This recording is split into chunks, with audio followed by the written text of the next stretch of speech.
On my daughter's wedding day, I handed her an envelope with a gift, hoping for gratitude.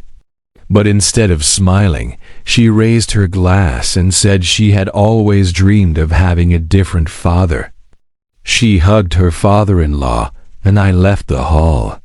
But when my daughter opened the envelope, the wedding turned into a nightmare. Before we continue, please subscribe to the channel and write in the comments what time it is where you are now. $45,000. Letitia's voice cut through the pristine air of her Bloomfield Hills townhouse like a blade through silk. I stood in her designer living room, my worn cap clutched between calloused hands, feeling like a stain on her perfect white furniture. The floor-to-ceiling windows showed off manicured lawns that cost more to maintain than my monthly pension. Everything gleamed. Glass coffee table, chrome fixtures, artwork that looked expensive enough to feed a family for months. "T.I., sweetheart," I started, but she was already spreading wedding magazines across that spotless table, each one thick as a phone book and twice as glossy. "Look at this venue, Dad." She jabbed her manicured finger at a photo of some mansion with columns. "The Townsend Hotel Ballroom. This is where successful people have their weddings, where my friends are getting married." My throat felt dry. I'd brought my best hopes tonight, dressed in my least faded button-down, even polished my old work boots. On the drive over, I'd practiced what to say about helping with her special day. Maybe contribute a few thousand, help set up tables, whatever she needed. But $45,000. The flowers alone are $8,000. She continued, flipping pages with aggressive enthusiasm. "The photographer is $5. The dress I want is $3,500, but it's perfect. You should see it." I fumbled with my phone trying to calculate. My savings account held $12,000, every penny. I'd managed to scrape together over 40 years at the Ford plant. Social Security barely covered my mortgage and groceries. "I have $12,000 in savings," I said quietly. "That's everything I can manage, but with a small loan." Letitia's face transformed. The excitement died, replaced by something cold and sharp. $12,000? Seriously?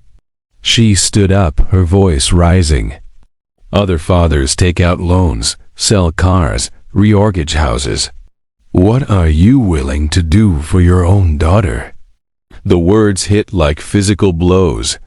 I'd raised this girl after Elena died, worked double shifts so she could have new clothes for school, sacrificed everything so she could go to college, and become the successful marketing professional she was today. TIA, I could try for a loan, but $45,000. I gestured helplessly around her expensive living room. "You're doing well for yourself. We could find something more." "More what? Cheap?" She threw a magazine onto the table so hard it scattered others. "You know what Marcus's father is paying for his sister's wedding? $60,000. And that's considered modest in their family. Marcus, her fiancé, whose father owned half the restaurants in downtown Detroit. I'm 35 years old, Dad. This is my one chance to have the wedding I deserve. My friends' fathers would move heaven and earth for their daughters. But you?" She looked me up and down, taking in my worn jacket, my nervous fidgeting. "You're just a failure." The word hung in the air like smoke from a house fire. All my friends will have perfect weddings, and I have to settle for some backyard barbecue because my father can't provide what every other parent manages. Do you know how embarrassing that is? I wanted to speak to explain about the plant closing early, about medical bills from Elena's cancer, about doing my best with what life gave me. But my voice wouldn't come. You've had 35 years to figure out how to be successful, and this is what you have to show for it. $12,000. She walked to the door, her heels clicking on hardwood that cost more than my truck. Just leave, Dad. I can't look at you right now. The door slammed with a sound that seemed to echo through my chest. I stood there for a moment in her perfect driveway, keys heavy in my hand, staring at my beat-up Ford, surrounded by her neighbors' luxury cars. The evening air felt thick, pressing down on my shoulders like Elena's disapproval from wherever she was watching. The truck engine ticked as it cooled in my driveway, but I couldn't bring myself to get out. Through the windshield, my house looked smaller than usual. A modest 1960s ranch with paint that needed touching up and gutters that sagged slightly on the east side. Nothing like Letitia's showcase. When I finally went inside, the silence felt heavy. I turned on the lamp by Elena's old reading chair, the one I'd never moved from its spot by the window. She used to sit there evenings planning Letitia's future, talking about college and careers and the better life our daughter would have. The photos on the mantelpiece showed happier times. Letitia's high school graduation, her college degree ceremony, family dinners when Elena was still alive. In every picture, I looked proud. Had I been fooling myself all these years? Elena, what would you do? I spoke to the empty room.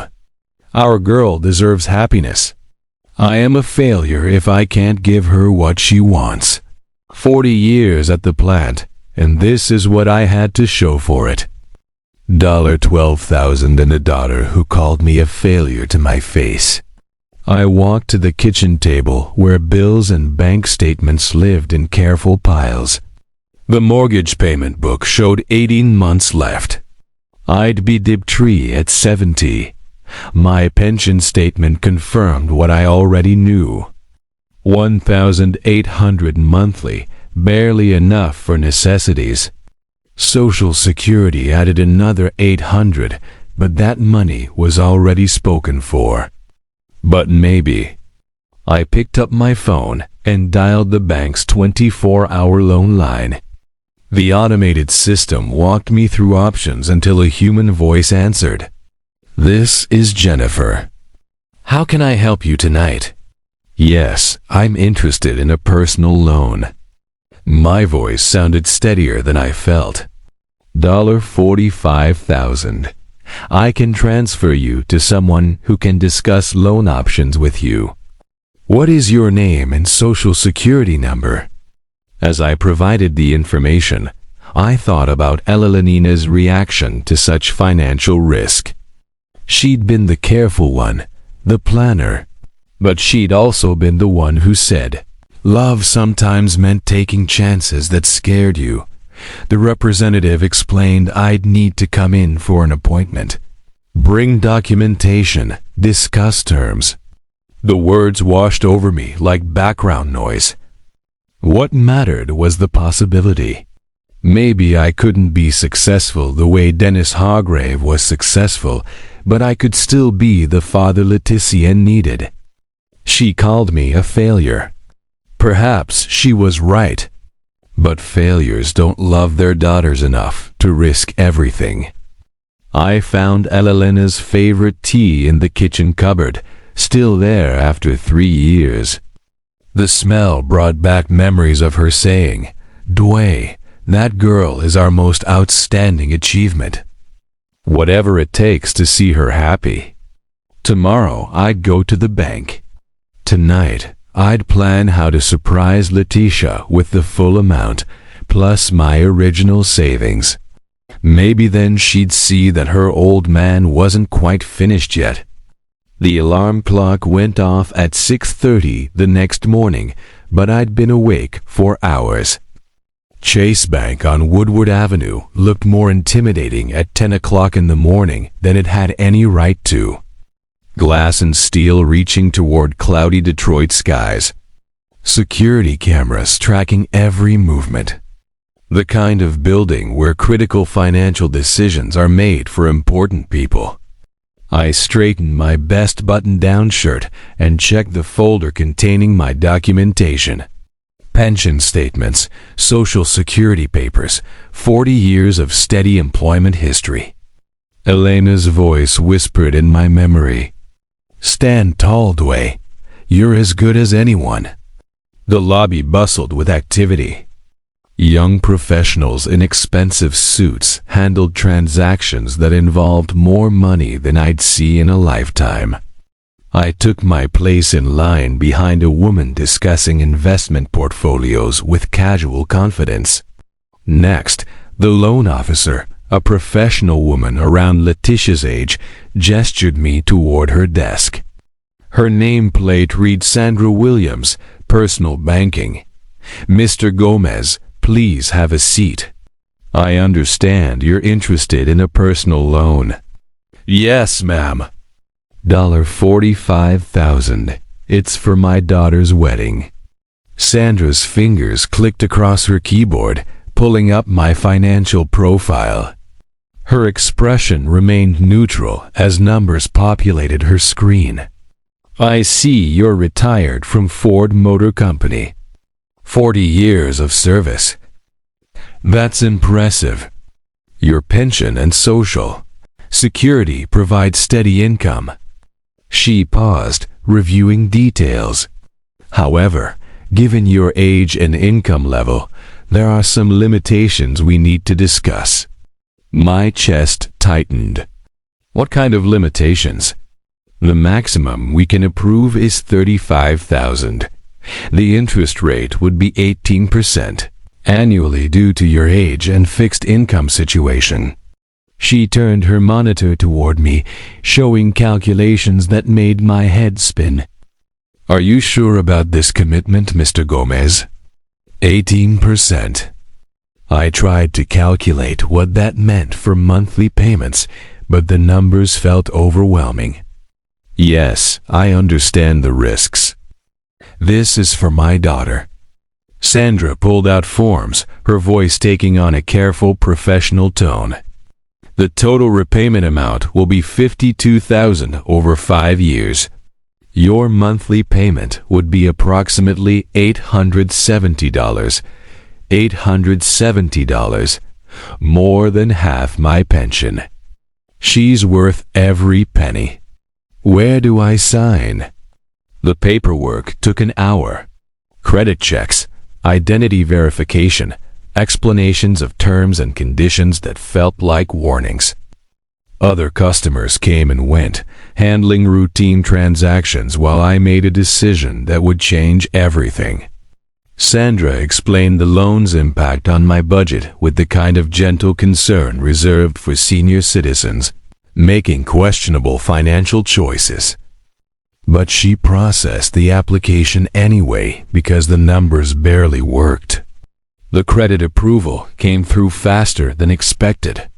Sandra printed documents, had me initial each page, explained payment schedules and late fee policies.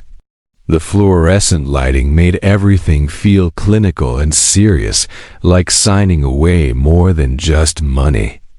"The funds will be available immediately as a cashier's check," Sandra said, sliding the document across her desk. "Mr. Gomez, I want to make sure you understand this loan will significantly impact your monthly budget." I looked at the check. $35,000 plus my $12,000 in savings. $47,000 total, more than Letitia had demanded. "Thank you," I said, tucking the check carefully into my jacket pocket. "My daughter will be so surprised." Walking to my truck, I felt something I hadn't experienced in years. The pride of solving an impossible problem through sheer determination. Maybe I was just a factory worker, but I could still provide for my girl. The system had tried to stop me with age restrictions and income limitations, but love had found a way. I drove toward Bloomfield Hills with the cashier's check burning like hope in my pocket, already imagining Letitia's face when I handed her more money than she'd even asked for. The envelope felt heavier than it should. As I rang Letitia's doorbell 2 hours later, through the glass panels, I could see her approaching in comfortable home clothes. Yoga pants and an oversized sweater that probably costs more than my monthly grocery budget. Dad. She opened the door with mild surprise. "What are you doing here?" I stepped inside, practically bouncing with nervous excitement. The living room looked different somehow. More wedding magazines scattered across surfaces. Expensive-looking vendor cards arranged like playing cards on the coffee table. "T.I., sweetheart." I pulled the envelope from my jacket with ceremonial care. I took out a loan. "Here's your $47,000 for the dream wedding." Her reaction wasn't what I expected. No gasp of joy, no grateful tears. Instead, she stared at the envelope like it was homework she'd forgotten about. "Oh, Dad." Her voice carried a strange mixture of pity and annoyance. "That's not needed anymore. Dennis is covering the entire cost of the wedding. He said I deserve the best." The words hit like cold water. I stood there, arm extended, holding money that had cost me everything. "But I took a loan at 18%. "Well, return it then." She waved her hand dismissively, already turning back toward her magazines. Dennis is doing this out of love for Marcus. Finally, someone understands I'm worth better than bargain shopping. Worth better. The phrase echoed in my head as I watched her flip through pages of expensive venues and designer dresses, all paid for by someone else's generosity. "When did Dennis offer?" I managed to ask. "Yesterday afternoon." He called right after. She paused, realizing what she was about to say. "Right after we talked, he told no daughter-in-law of his would settle for anything less than perfection." Yesterday afternoon, while I was at home, beating myself up for being a failure, planning to sacrifice my financial future, Dennis Hargrave had swooped in with his effortless wealth and made me irrelevant. "Look at this venue." Letitia held up a glossy photo, her enthusiasm returning. "The Townsend Hotel Grand Ballroom. Dennis booked it for the whole weekend. And this photographer, she did the governor's daughter's wedding last year." I pulled the envelope back to my chest, feeling foolish for ever thinking. $47,000 was impressive to people who lived in this world. "The flowers alone will be $12,000, she continued, not noticing my silence. "Dennis said cost shouldn't matter when it comes to making me happy." Isn't that wonderful? Wonderful. Yes, it was terrific that someone understood her worth. Someone who wasn't a retired factory worker living on a pension. "Dad, are you okay?" "You look pale." "Just tired," I lied, tucking the envelope back into my jacket. "I should go back to the bank to return this." "Good idea. No point in paying interest on money you don't need." She was already back to her magazines, planning a wedding funded by someone else's love. I walked to the door, my footsteps echoing in the pristine hallway. Behind me, I could hear her humming as she turned pages, wholly absorbed in dreams that no longer required my sacrifice.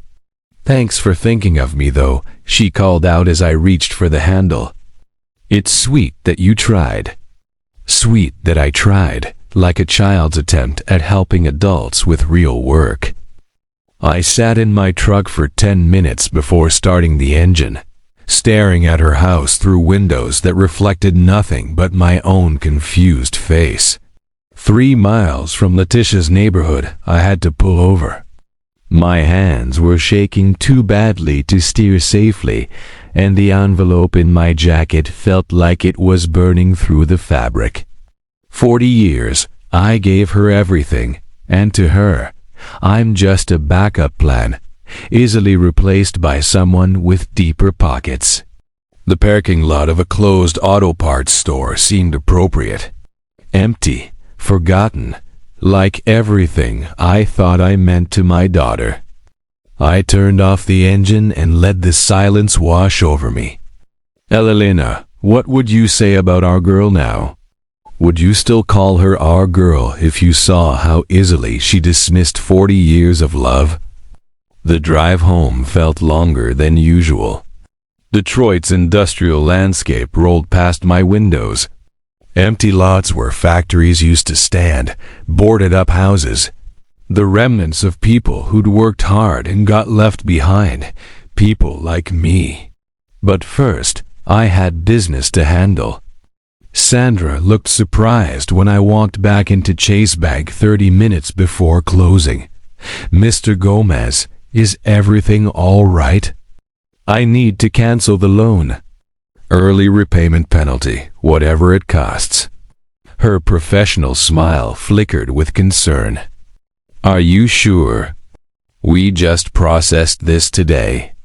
The penalty for early repayment is $500. I'll pay it. I don't need this loan. The paperwork took 15 minutes. Sandra kept glancing at me like she wanted to ask questions. But banking professionals knew when to mind their business. I signed forms, watched her process the cancellation, and handed back the cashier's check that had briefly represented my heroic sacrifice. Your checking account will be debited for the penalty fee by tomorrow, she explained, sliding a receipt across her desk. $500 for the privilege of being humiliated. Money well spent. At home, the silence felt different. Not as heavy as before, but somehow clean. I made Elena's favorite tea and sat in her reading chair, looking at the photos on the mantelpiece with new eyes. There was Letitia's high school graduation. In the picture, she was hugging me tight, whispering, "Thank you for everything, Dad. I couldn't have done this without you." College graduation. You made this possible. I'll never forget what you sacrificed for me. When had gratitude turned into entitlement? When had my love become something she managed rather than treasured? It may be time I stopped begging for crumbs of appreciation from my own daughter. The wedding invitation sat on my kitchen table. Elegant cream cardstock with gold lettering. The honor of your presence is requested. Honor. What an interesting word. Choice. I picked up the phone to call Letitia, then set it down. Tomorrow would be soon enough. Tonight, I needed to think about what kind of father I wanted to be for whatever relationship we had left. The tea was Elena's blend. Chamomile and mint. She used to say it helped her think clearly. I sipped it slowly, watching the evening light fade through windows that needed cleaning in a house that needed repairs I couldn't afford since giving away my savings. But somehow, for the first time in months, I felt like I could breathe. The next morning came with unusual clarity. Instead of calling Letitia immediately like I usually did, I made coffee and read the newspaper cover to cover. When my phone rang at 8:30, I let it go to voicemail. Dad, call me back. We need to discuss your outfit for the engagement party. Engagement party? This was the first I'd heard of it. I called her back 3 hours later. Where have you been? I've been trying to get in touch with you. Reading? What's this about an engagement party? Saturday night at Dennis's club. Nothing too formal, but her voice shifted to that careful tone I'd started recognizing. Actually, it might be better if you sit this one out. Dennis's friends will be there. And you understand? They're used to a certain level. Level? Like I was a step on a staircase she was climbing past. What level is that, T.I.? Well, you know, professional people, business owners, they might not relate to. She trailed off, letting me fill in the blanks about my inadequacy to a retired factory worker. Don't be like that. It's just easier this way. Easier. Everything about our relationship had become about what was easier for her. 3 weeks into April, the pattern became clear. Wedding planning meetings I wasn't invited to. Vendor consultations scheduled when I was busy. A growing list of events where my presence would be awkward for people who mattered more than I did. By early May, our phone conversations followed a script. She'd call with demands disguised as requests. I'd offer help that wasn't sophisticated enough, and she'd find polite ways to exclude me from anything important. The dress-fitting invitation came with conditions. You can come, but please don't talk too much and wear something nice. Actually, do you even have anything appropriate? I wore my best shirt and tie to the bridal salon in downtown Birmingham. The place looked like a jewelry store, all marble and crystal, with dresses displayed like precious artifacts. Letitia's friends were already there. 3 women in designer clothes discussing their own upcoming weddings, with casual mentions of photographers who charge more than my annual income. Ladies, this is my father. Letitia's introduction carried an apologetic undertone. He's straightforward, but he means well. Simple. The word hung in the perfumed air like a judgment. I stood in the corner while they discussed dress alterations and reception details, feeling like museum security. Present but invisible. There to watch but not participate. Your father's sweet, one of them whispered to Letitia loud enough for me to hear. It's nice that you include him. Include him, like I did with charity work. That night, I drove to Woodlawn Cemetery for the first time since Elena's birthday. Her grave was simple, a modest headstone with her name and dates, surrounded by the daisies I'd planted 3 years ago. Elena, I can't live like this anymore. I knelt beside the stone, pulling weeds from around the flowers. She needs to know the truth. The cemetery was quiet, except for traffic from 8 Mile Road. I'd always found peace here, but tonight felt different. Tonight felt like a decision. You remember what the social worker said. Someday she might want to know about her birth parents. Well, maybe someday is now. I drove home slowly, stopping at the drugstore for writing supplies.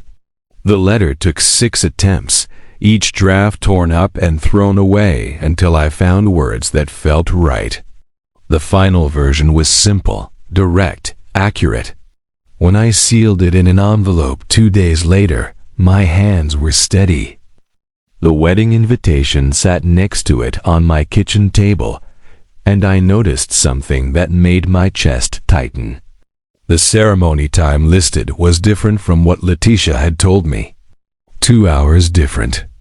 I stared at the invitation until the numbers blurred, understanding exactly what my daughter thought of my importance to her special day. St. Paul Church looked magnificent in the May afternoon sun, its Gothic stone towers reaching toward cloudless skies. I pulled into the parking lot at 12:55, checking my invitation one final time. 1 o'clock ceremony. I'd timed everything perfectly. The organ music drifted through the heavy wooden doors as I approached the church. Steps. Strange. They must be playing prelude music longer than usual. I straightened my tie, the same black one I'd worn to Elena's funeral, and climbed toward the entrance. "Excuse me, are you going in?" A woman in an expensive navy dress hurried past me. "We're so late. I checked my watch. 12:58. More guests streamed toward the church doors, their faces showing the mild panic of people arriving after something had already started. Through the thick oak doors, I could hear not just organ music, but voices, the ritualistic call in response of a ceremony in progress. "Oh, you're late too?" An older gentleman in a charcoal suit paused beside me, mopping his forehead with a handkerchief. The ceremony started at noon. Traffic on the lodge was terrible. My hand froze on the church door handle. Noon. Mine says 1 o'clock. He pulled out his invitation. Cream cardstock identical to mine except for one crucial detail. 12 o'clock. He read, then looked at my invitation with genuine confusion. "That's strange. Are you family?" The word stuck in my throat. I'm the bride's father." His eyebrows rose with sympathy and embarrassment. "Oh, I thought that distinguished gentleman with the gray hair was her father, the one who walked her down the aisle." The distinguished gentleman with gray hair, Dennis. I compared our invitations side by side. His showed 12 p.m. in elegant script. Mine showed 100 p.m. in identical lettering. Both printed professionally, both appearing authentic, except mine had been deliberately altered to exclude me from the most critical moment of my daughter's life. "Probably just a printing error," the man said kindly, but his eyes showed he understood the implications. Through the stained glass windows, I could see the ceremony in progress. Letitia in white, radiant at the altar.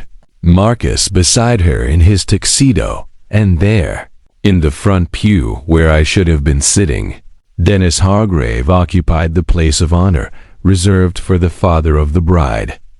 This father had walked her down the aisle, the father who had given her away, the father who mattered. I stood on those stone steps, invitation trembling in my hand, understanding that 35 years of fatherhood had been erased with a simple printing change, reduced from the man who would proudly walk his daughter down the aisle to an unwanted afterthought arriving too late to matter. The other guests had gone inside, leaving me alone with the weight of complete betrayal. Not just excluded from the ceremony, deliberately deceived to ensure my absence from the moment that should have been mine by right. I folded the invitation carefully and walked back toward my truck, but stopped at the small park across the street. The sealed envelope in my jacket pocket felt heavier now, its contents no longer a last resort, but a necessity. Some truths could no longer wait for a convenient moment. The park bench offered a clear view of St. Paul Church, where late guests continued hurrying inside to catch what remained of the ceremony. I sat with an envelope in my hands, watching their expensive cars fill the parking lot, understanding finally that I had never belonged in Letitia's new world. 35 years of lies is enough. Time for her to learn the truth. I opened the original envelope I'd brought as a wedding gift, the one that had once contained $47,000 in desperate sacrifice. Empty now, except for the letter I'd written during those long nights in May, when sleep wouldn't come, and Ella Lenina's memory whispered that some secrets were crueler than the truth. The handwritten pages felt substantial in my hands. 4 sheets of careful cursive telling the story Letitia had never heard. About the phone call that changed everything. About a 16-year-old girl who couldn't keep her baby. About Elena and me unable to have children. Being offered a miracle we'd never expected. My dear TIA, the letter began. There are things you must know before you begin your new life. Things about who you really are and what you've lost today by choosing strangers over the man who raised you as his own. I folded the pages back into the wedding envelope, sealing it with the kind of finality that couldn't be undone. The money I'd originally planned to give her went back into my wallet. I had had enough being her financial resource. This gift would cost her something far more valuable than money. Ella Lenina, forgive me, but she needs to know what she really lost today. The church bells began their announcement that the ceremony was coming to a close. Through the stained glass windows, I could see movement as the wedding party prepared for their triumphant exit. Soon they would move to the reception area, where guests would offer congratulations and presents, where I would blend in like any other guest, carrying my gift with patience and purpose. I stood from the bench, brushing dust from my suit. The same dark suit I'd worn to Elena's funeral, to Letitia's college graduation, to every critical moment of our life together. Today, it would serve one final purpose. My reflection in my phone's camera showed a man I barely recognized. Not the desperate father who'd begged for scraps of appreciation, but someone who understood his own worth. Someone who would no longer accept being diminished. The envelope felt light in my hand as I crossed the street toward the church.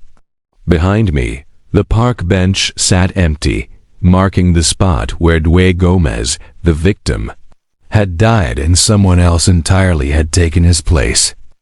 The church doors opened as I approached, and the first wedding guests began emerging into the sunshine, their faces glowing with celebration. I joined the stream of well-wishers, moving with purpose toward the reception area. It was time to give my daughter the wedding gift she truly deserved.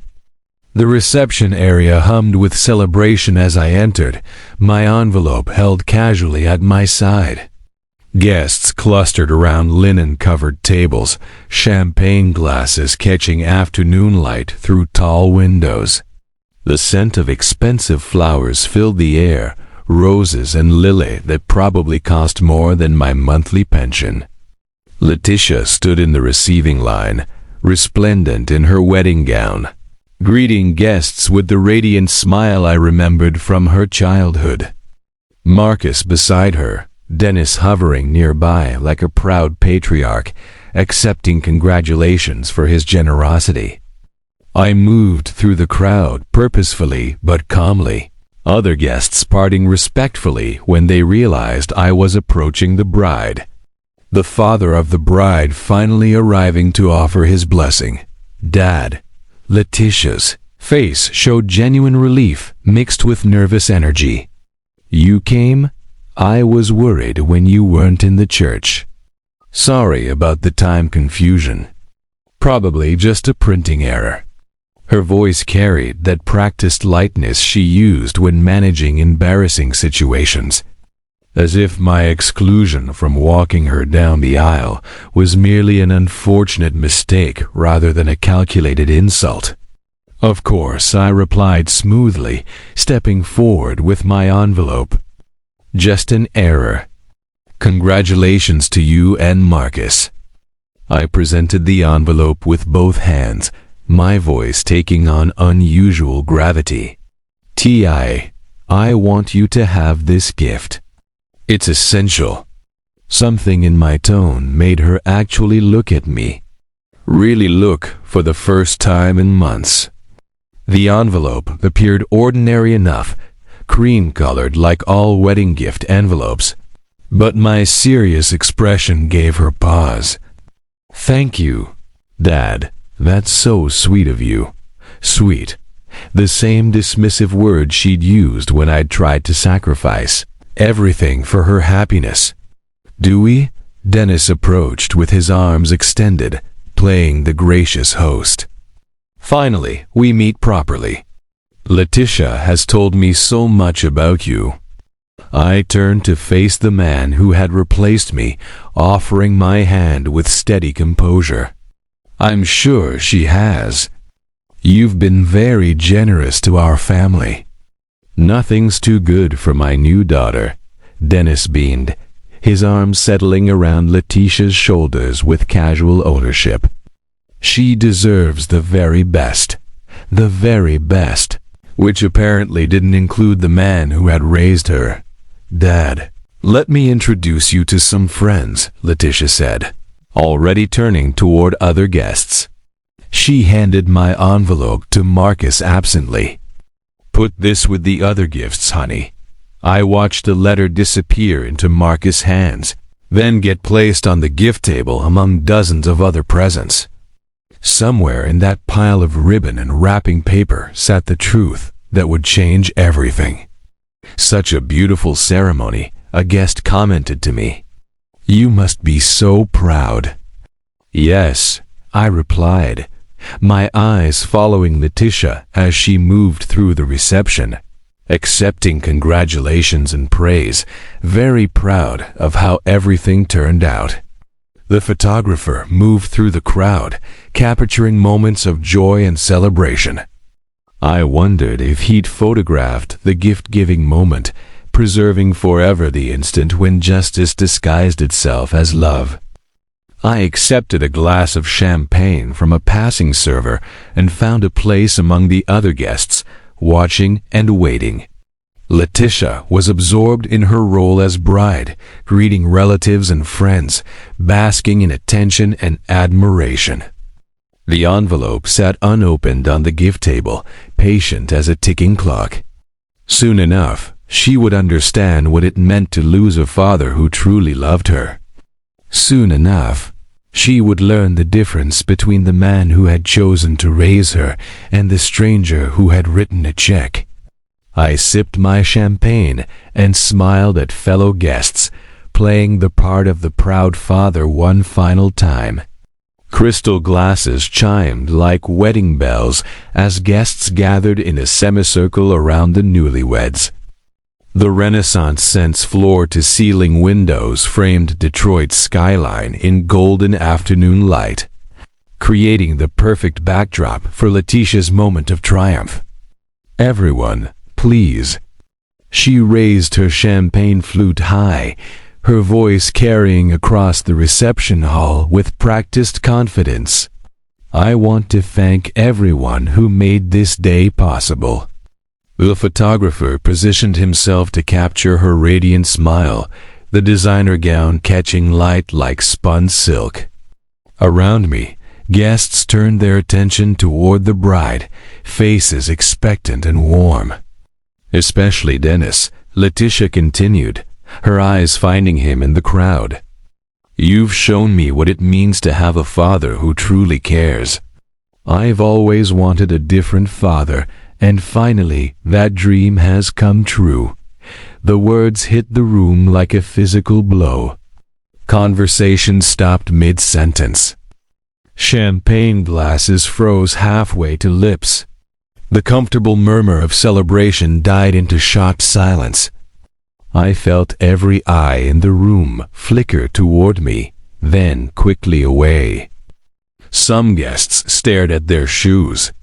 Others found sudden interest in the floral arrangements. The photographer's camera clicked, preserving the moment for eternity. "Dennis, you're the father I never had." Letitia beamed, walking toward him with arms extended. "Thank you for showing me what real generosity looks like." Dennis embraced her with obvious pleasure, accepting the role she'd thrust upon him. His smile was triumphant as he held his new daughter, completely comfortable with replacing a man who'd devoted 35 years to raising her. "Letitia, you're the daughter I never had."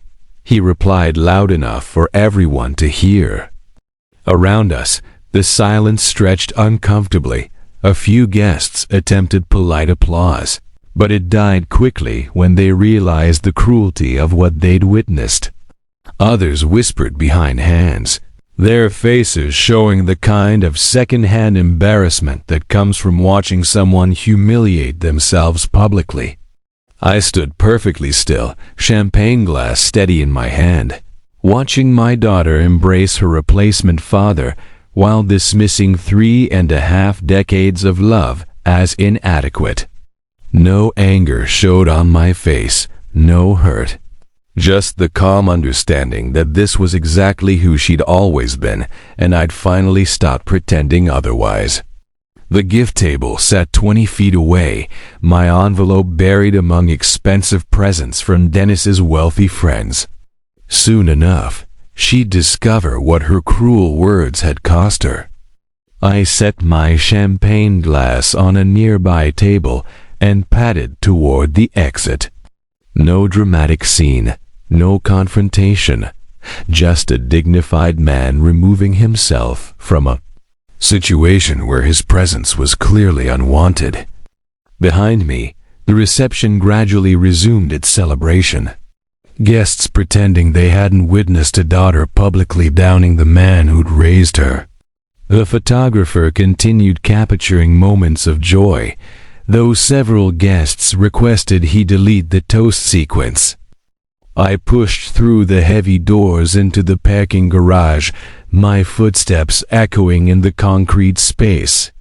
The envelope with adoption papers waited patiently among wedding gifts, ready to teach Letitia the difference between wanting a different father and discovering you never had the one you thought you did. My truck started on the first try, reliable as always. I drove through Detroit's late afternoon traffic with unusual peace, watching familiar neighborhoods roll past my windows. 35 years of fatherhood were ending not with tears or anger, but with quiet satisfaction, a job finally completed. At home, I moved through the rooms with purpose, selecting what mattered for the life ahead of me. Elalina's wedding ring went into my shirt pocket. Our photo from Letitia's college graduation, back when gratitude still lived in her eyes, found space in my travel bag. My work tools, earned through decades of honest labor, deserved better than gathering dust while I begged for crumbs of appreciation. The phone started ringing at 4:30. "Dad, we're opening gifts now." Letitia's voice bubbled with champagne excitement. "Some of these presents are incredible. Marcus's aunt gave us crystal from Ireland." I let it ring through to voicemail, continuing my methodical packing. The second call came 10 minutes later. "Dad, are you there? We found your envelope. What kind of gift needs to be opened privately?" The third call arrived as I folded my best shirt, the one I'd worn to her wedding, thinking I'd be walking her down the aisle. Her voice had changed by then, uncertainty creeping through the celebration. "Dad, I read your letter. This isn't funny. Call me back immediately." By the fourth call, panic had replaced confusion. "Dad, this can't be true. You're lying. Call me right now." I unplugged the phone and continued sorting through 35 years of memories, keeping only what served the future. The house felt different already, lighter somehow, as if removing the weight of obligation had made the walls themselves stand straighter. My phone buzzed constantly against the kitchen counter. 20 missed calls, 30, 44. Through voicemails, I listened to Letitia's voice crack as she processed the truth she'd never suspected. Adopted at 3 years old after her parents died in a car accident. Raised by strangers who'd chosen to love her. 35 years of lies, not malicious deception, but the kind of protective love that shields children from painful truths until they're old enough to understand. You're not my birth father. Then who am I? Where do I come from? Birth father. Even in crisis, she couldn't recognize the difference between biology and choice, between conception and raising a child with unconditional love. Dad, please. I didn't mean what I said at the reception. Come back. But she had meant it. That was the problem. I loaded my truck as sunset painted the sky orange and pink, Elena's favorite colors. The missed calls had reached 51 by the time I backed out of the driveway, taking one last look at the modest house where we'd raised someone else's daughter as our own. The adoption papers in that envelope told the whole story. Names of birth parents who died too young, details of the accident that orphaned her, the joy Ella and I felt when social services called about a little girl who needed love. Letitia had spent the day choosing money over loyalty, status over sacrifice. Now she could live with the consequences of preferring strangers to the man who'd chosen to be her father when biology failed her. I-75 stretched south like a ribbon of possibilities. Detroit's skyline shrinking in my rearview mirror until it disappeared entirely. The radio played Sinatra my way while evening light painted Michigan farmland in shades of gold and peace. 53 missed calls by the time I reached the Ohio border. I turned the phone off completely. Elena, I spoke to her photo on the dashboard. I finally did what needed doing. 35 years I gave love to an ungrateful child. Time to live for myself. The truck hummed contentedly at 65 miles per hour, carrying me toward whatever came next. Cincinnati maybe, or Louisville, somewhere warm where winter wouldn't hurt these old bones. Where no one knew my story or expected me to justify my choices. Small towns rolled past my windows, places where people understood the value of honest work and reciprocated kindness, places where a 68-year-old retired mechanic could start fresh without apologizing for his limitations or begging for respect. My thermos held Elena's favorite coffee blend, bitter but warming. The road atlas lay open on the passenger seat, marked with possible destinations circled in red ink. Planning felt good after years of simply reacting to Letitia's demands and disappointments. Letitia, you wanted a different father, I said to the darkening highway. Now you have one. I hope Dennis is everything you dreamed he'd be. The revelation of her adoption would destroy her perfect wedding narrative. No more bragging about her generous new father figure. No more casual cruelty toward the man who'd changed her diapers, taught her to ride a bike, worked double shifts to pay for her college education. Instead, she'd face questions about identity and belonging that money couldn't answer. Who was she really? Where did she come from? What had she lost by choosing wealth over love? Dennis Hargrave could buy her expensive weddings and designer gowns, but he couldn't give her back 35 years of genuine devotion. He couldn't explain bedtime stories or homework help or proud moments at graduations. He couldn't replace the foundation of unconditional love she'd just discovered was built by choice, not obligation. The highway signs counted down miles to new possibilities. Toledo, Dayton, places where I could be just Dewey Gomez, not the disappointing father of an ungrateful daughter. My truck's headlights carved through gathering darkness as I drove toward whatever tomorrow would bring. Behind me, Detroit held nothing I needed anymore. Ahead lay freedom I'd forgotten was possible.